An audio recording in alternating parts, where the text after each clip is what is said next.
How do you conduct witness interviews? Do you call the witness and do it over the phone? Do you call them and schedule a time to do the interview in person? Or would you just stop by their house and do the interview unannounced? This question comes up a lot, and the answer may seem simple, but then it may be more complicated. So let's take a closer look at it. I want to quickly say thank you to my channel supporters. These folks right here, their commitment to the channel really inspires me to continue making these free PI training videos every week. A special shout out goes to Eric Hutchinson. Oh man, 13 months as a PI Guy premium supporter. And how about Nick STL77 and his 5 months at the premium supporter level? And Eric Lewis, thank you, kind sir, for your support as a PI Guy premium supporter too. If you would like more information on how you can become a PI Guy supporter, check out the link in the description below, or you can click on that join button. Most private investigators will have to do some level of interviewing at some point in their career. Obviously, if you're doing criminal defense investigations, you will have to do interviews,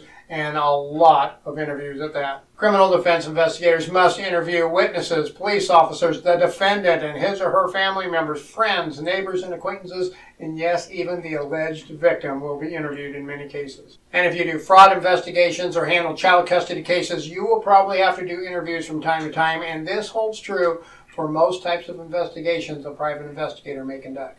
And yes, even if you do surveillance, you may very well have to do an interview, oftentimes under the guise of a pretext door knock with the subject's neighbors, friends, family, and even the subject themselves. What is your preference in conducting these interviews? Do you call the interviewee and do the interview over the phone? Do you call them and try to schedule an in-person interview? Or do you just show up out of the blue and start the interview on the spot? Let me know your technique in the comments below. I would love to hear your thoughts, and let me know if there is some other method you use. For me, the answer is quite simple, folks. It all depends. Every case I work on has unique circumstances to it, and each of those circumstances will determine how I approach each interview. On criminal defense cases, for the most part, I have one general rule I try to follow. However, there are certain special factors I must consider, as sometimes I need to break my own rules. The general rule is to always conduct interviews with witnesses, including the alleged victim, on the spot, unannounced, at their front door if possible. But then there are those special circumstances. For instance, when it comes to interviewing a police officer, I never try to do these unannounced. For the most part, most cops will allow you an interview if their department policies allow it. For some police departments, though, the general guidelines and policies are to never give interviews. And even for those situations where the department policies allow the officer to give an interview, they usually leave it up to the officer themselves to decide. Given all of that, when it comes to interviewing a member of law enforcement, I will usually call the police department and inquire about their policies on the matter, then ask to be transferred to the officer's voicemail. Then I leave them a quick message and request a callback. Then I sit and I wait. You must give the officer some time to respond. I wouldn't expect a call back in 24 hours, probably not even in 72 hours. I always try to give them 4 or more days to get back to me, as I know that they have schedules, they have lives, they may or may not be working, and they have to figure things out on their end regarding the request. If I do not hear back from them after my initial inquiry, I will do a follow-up request. Then, if I do not hear back from them the second time, I make a third request. Then I will write it all up in a quick report to my client so they know that I have conducted my due diligence in trying to get the interview. This may be helpful to the attorney, as they can now show the court. In most cases, the DA was allowed to interview the officer in question. However, they refused an interview for the defense, and this could open the door to questions of potential hidden information, evidence, or cooperation. When it comes to eyewitness interviews, I will usually try to just stop by their house in the evening or another time when I believe they will be home. When they answer the door, I simply introduce myself, hand them my business card, let them know why I am there, and state I just have a few quick questions to ask them to ensure we have all of the facts. Then I start asking questions right away. I do not ask for permission. I do not ask if this is a good time, because it is never a good time for the witness. I just jump right into the questions. If you give the witness a chance to turn you down, you will probably never get the interview. Even when they say they will call you or email you, folks, they never will in most cases. For most witnesses, they gave their statements to the police. They do not want to get involved. They do not want to go to court, and they just want to be left alone. So I always assure them that I just have a few quick questions just to clarify their prior statements, and it will only take a few minutes. Then when I start the questions, I ensure I give them plenty of time to answer them.